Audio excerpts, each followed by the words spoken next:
Well, with all the cold weather we've been having here in the 4 states, you got to think about animals like dogs, cats as well. And that's why this morning we are fortunate enough to be joined by our friend Jasmine Kyle, who is here to sort of share a little bit of insight into what the Humane Society does, specifically in Southeast Kansas when you get this kind of weather. Jasmine, what have you guys been doing the past few days and this week to make sure the animals are doing okay?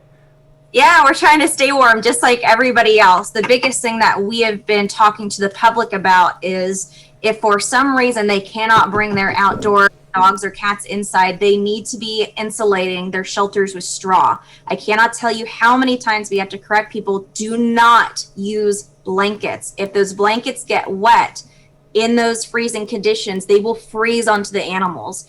And most of the time it leads to them suffocating because that blanket will wrap around them, refreeze in the middle of the night, and they won't be able to get out.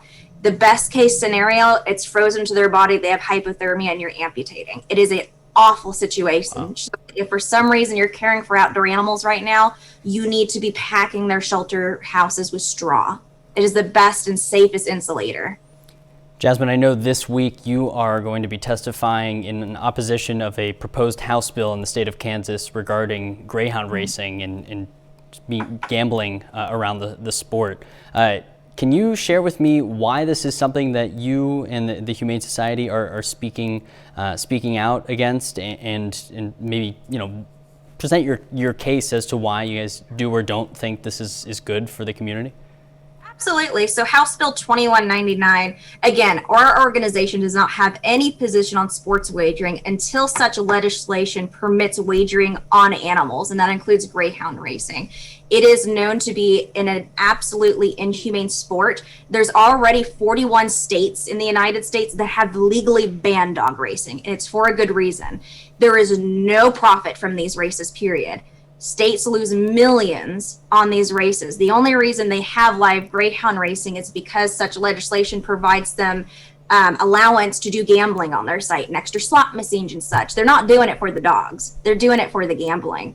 So we are trying to amend this bill to basically what they're allowing is racinos to offer an open sports wagering to run a minimum live number of greyhound races. So we're trying to amend it to remove racinos in order to stop the return of greyhound racing in Kansas. Now, Kansas hasn't seen greyhound racing for some time.